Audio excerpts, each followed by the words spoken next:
so much.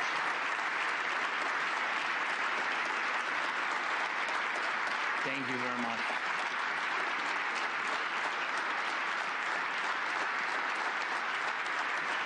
Thank you.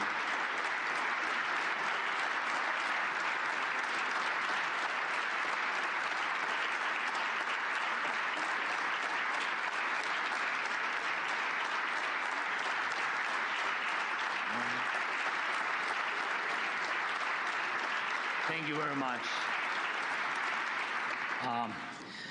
Thank you so much. Thank you for your word. Thank you for your support. Thank you for your invitation. Dear ladies and gentlemen, at the start of conference, every country usually shares its stance, priorities, whether officially, openly, or through informal talks with journalists, with partners. And this year, a country that was not even invited still made its presence known. A country that everyone talks about here, not in a good way. The night before Munich this year, a Russian attack drone struck the sarcophagus covering the ruined fourth reactor of the Chernobyl nuclear power plant. It was a modified Shahid drone, Russian drone, a technology passed on to Russia. Its warhead carried at least 50 kilograms of explosives. And we see this as a deeply symbolic move by Russia, by Putin. Just recently in Ukraine, we discussed the crucial role of nuclear energy in keeping the country running despite Russia's constant attacks on our Ukrainian energy infrastructure. And we are now preparing a project to expand our Khmelnytsky nuclear power plant. Just one day before the Munich, I was there on the plant, and with involvement from American businesses and including Westinghouse. The project will strengthen the energy security of not just Ukraine, but our entire region of Europe. And we also recently spoke with President Trump and his team about nuclear energy and Europe's largest nuclear power plant, our Zaporizhzhia plant, which is currently occupied by Russia. And Russia responded by sending a drone to hit Chernobyl's sarcophagus, which holds radioactive dust and debris. And this is not just madness. This is Russia's stance. A country that launches such attacks does not want peace. They don't want. It is not preparing for dialogue. Almost every day, Russia sends up to 100, even more, Shahid drones at us each day, and regular ballistic missile attacks, and a steady increase in aerial bomb strikes. But that's not all. This year, Moscow plans to create 15 new divisions, adding up to 150,000 soldiers. That's more than the national armies of most European countries. Russia keeps opening new army recruitment centers every week. And Putin can afford it. Oil prices are still high enough for him to ignore the world. And we have clear intel that this summer Russia plans to send troops to Belarus under the pretext of training exercises. But that's exactly how they staged forces before their full-scale invasion to Ukraine 3 years ago. Is this Russian force in Belarus meant to attack Ukraine? Maybe. Or maybe not. Or maybe it's meant for you. Let me remind you, Belarus borders 3 NATO countries. It has effectively become a foothold for Russian military operations. According to both Putin and Lukashenko, Belarus now hosts banned weapons, medium-range missiles, and even nuclear arms. Putin clearly sees Belarus as just another Russian province now. And we need to be realistic. If someone is setting up a military launch pad, we need to ask, what should we do about it? And more importantly, what can we do before the next attack, the next invasion? Remember, there have already been provocations on the Polish and Lithuanian borders with Belarus, migrant crisis staged by Russian intelligence to store up chaos in Europe. But what if next time it's not migrants? What if it's Russian troops or North Korean troops? Make no mistake, North Koreans are not weak. They are learning how to fight now, how to fight the modern war. And what about your armies?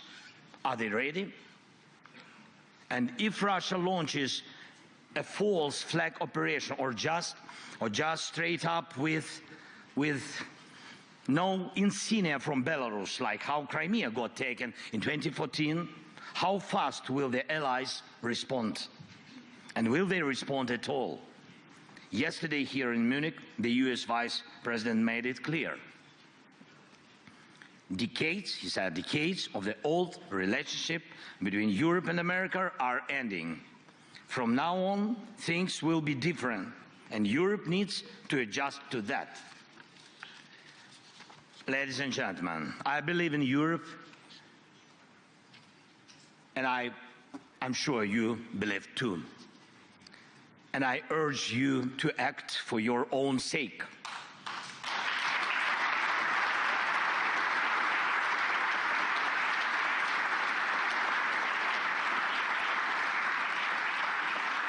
And for the sake of Europe, people of Europe, your nations, your houses, your children, and our shared future.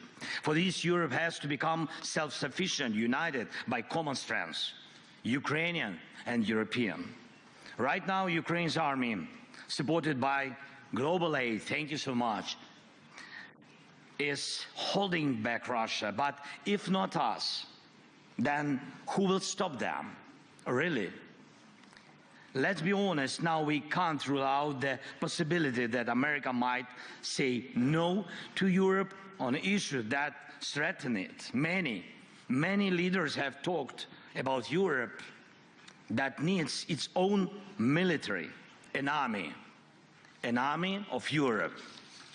And I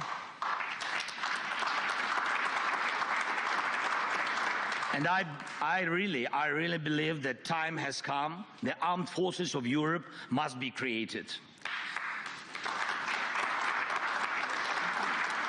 This is not harder than standing firm against Russian attacks, as we have already done.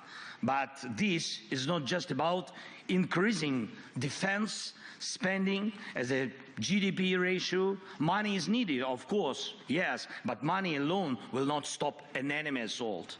People and weapons don't come for free. But again, it's not just about budgets. It's about people realizing the need to defend their own home.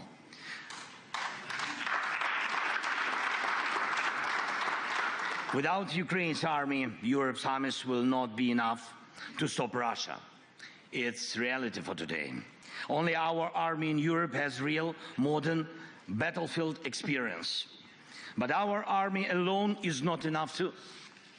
And we need what you can provide: weapons, training, sanctions, financing, political pressure, and unity.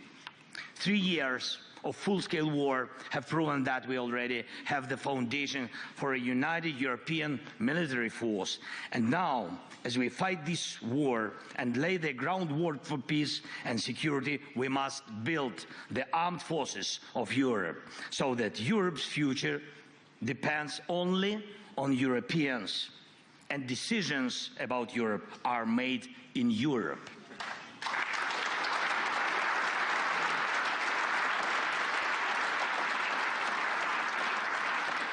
That's why we are talking with European leaders and with the United States about military contingents that can ensure peace, and not just in Ukraine, but across Europe. And that's why we are developing joint weapons production, especially drones.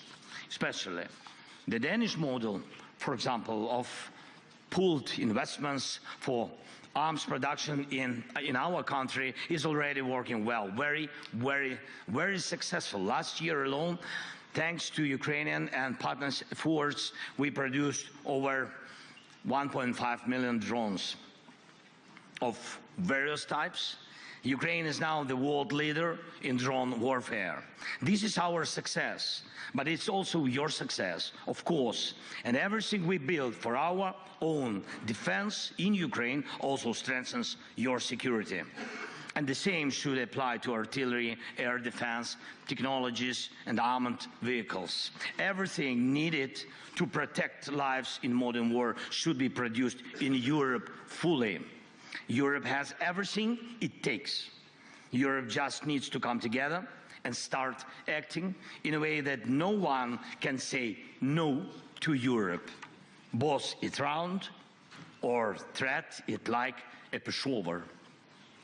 This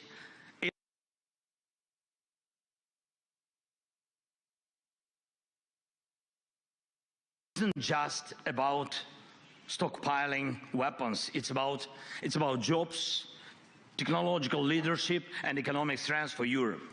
Last fall, in my victory plan, I proposed replacing part of the US military presence in Europe with Ukrainian forces, if Ukraine is in NATO, of course. If the Americans themselves decide to go that way, decreasing their presence, it's not good. Of course, it's very dangerous, but we all in Europe need to be ready.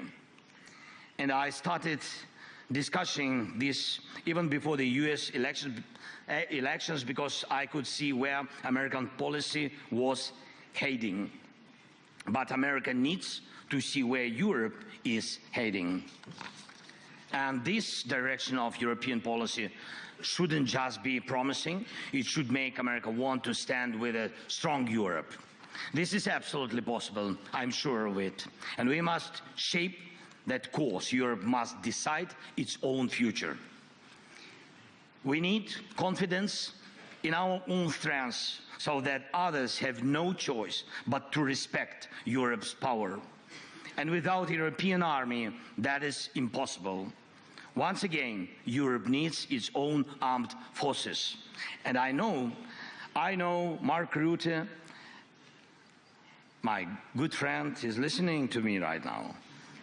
And Mark, my friend, this isn't about replacing the alliance. This is about making Europe's contribution to our partnership equal to America's. And we need the same approach when it comes to diplomacy, working together for peace. Ukraine will never accept deals made behind our backs without our involvement.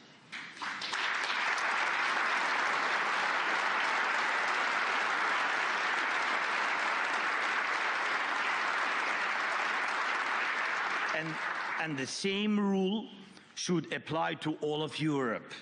No decisions about Ukraine without Ukraine, no decisions about Europe without Europe.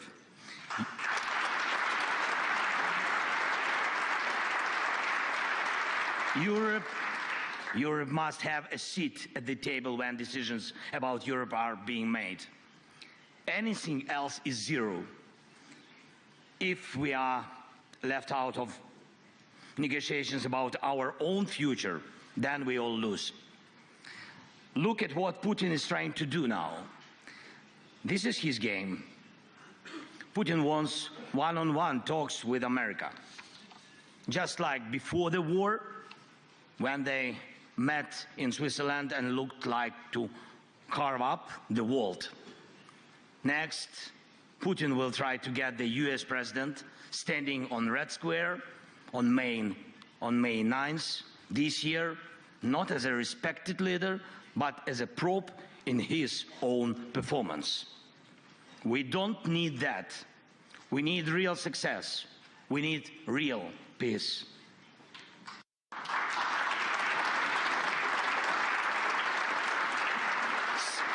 Some in Europe may not fully understand what's happening in Washington right now, but let's focus on understanding ourselves right here in Europe. We must give strength to Europe first. Does America need Europe as a market? Yes.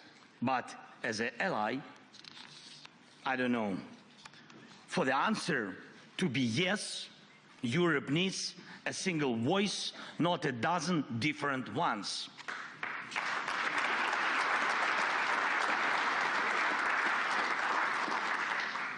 Even those who regularly come to Mar-a-Lago need to be a part of a strong Europe, because President Trump doesn't like weak friends. He respects strengths. Next, some in Europe may be frustrated with Brussels, but let's be clear. If not Brussels, then Moscow. It's your decision.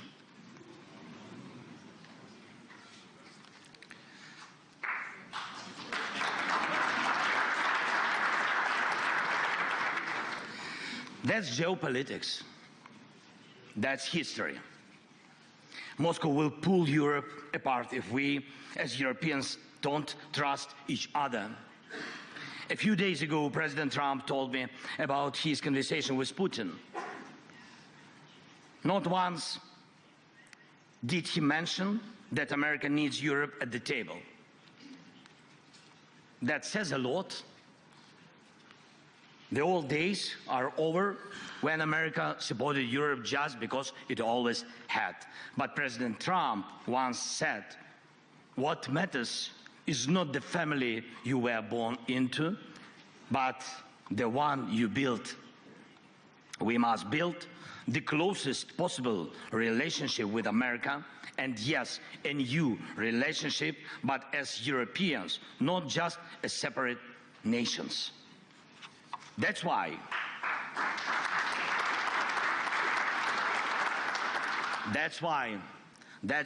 we need a unified foreign policy, a coordinated diplomacy, the foreign policy of common Europe, and let the end of this war be our first shared success in this new reality. And we are already working to make sure that on February 24th, the third anniversary of Russia's full-scale invasion, we can gather together in Kyiv and online. All European leaders, all key partners who defend our security, from Spain to Finland, from Britain to Poland, from Washington to Tokyo, this meeting must deliver a clear vision for our next steps on peace, security guarantees, and the future of our collective policy.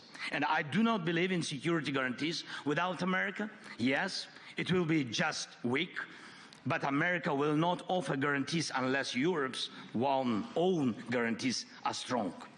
And I also will not take NATO membership for Ukraine off the table. But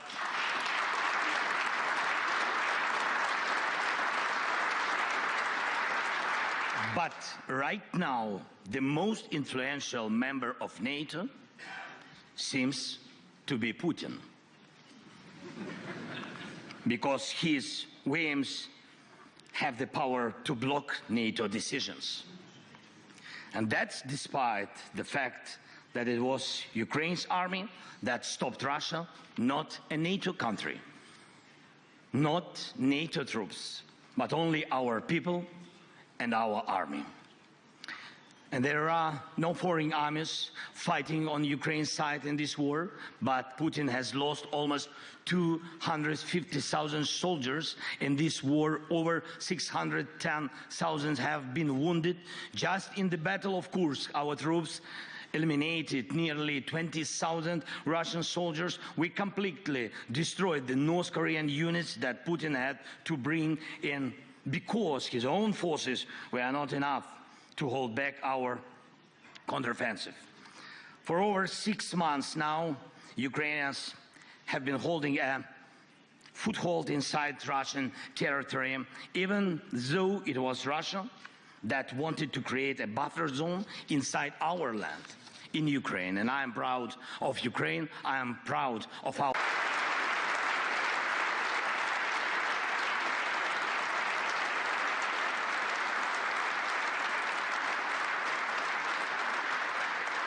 But now I ask you, each of you, to honestly answer this question. If Russia came for you, could your army fight the same way? I don't want anyone to ever have to find out, God forbid. That's why we are talking about security guarantees. And that's why we believe that the core of any security guarantees for Ukraine must be NATO membership. Or if not that, then conditions that allow us to build another NATO right here in Ukraine. Because at some point there will be a border between war and peace. Where that border is drawn and how strong it is up to us.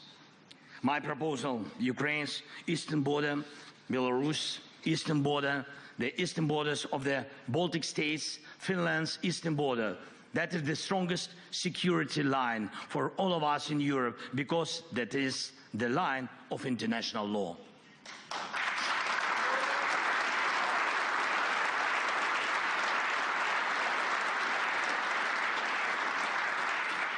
And do we still remember what international law is?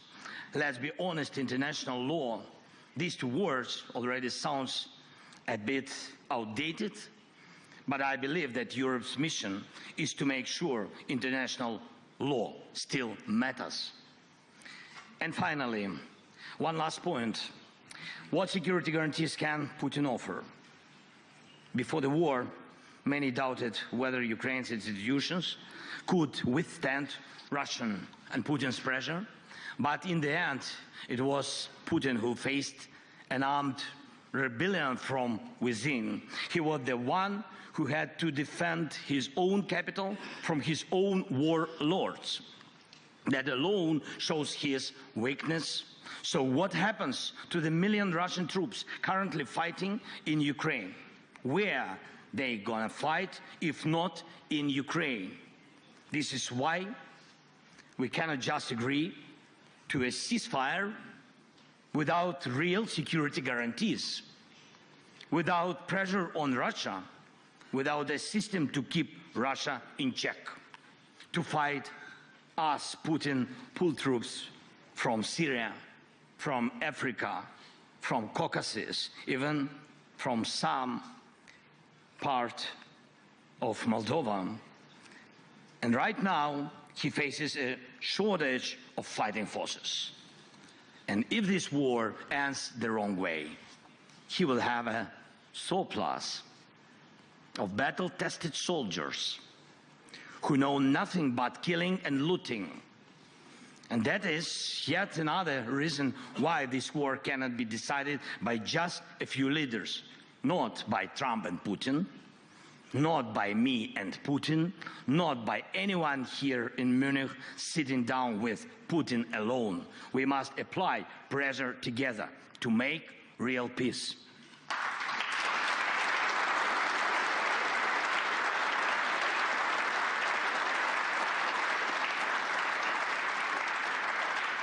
Putin cannot offer real security guarantees, not just because he is a liar, but because Russia, in its current state, needs war to hold power together. And the world must be protected from that. So, first, the armed forces of Europe as an upgrade to NATO. Second, a common European foreign policy. Third, a level of European cooperation that Washington has to take seriously. Fourth, international law. And fifth, keeping all pressure on Russia, because that the pressure is what guarantees peace, not Putin's words, not just some papers. Putin lies. He is predictable and he is weak. We must use that now, not later. And we must act as Europe, not as a bunch of separate people. So some say that the new year comes not on January 1st, but with Munich Security Conference. This new year starts now, and let it be the year of Europe united, strong, security, and in peace. Peace for Ukraine, peace for Europe, peace for all the world, for all your families. Thank you so much. Slava Ukraini!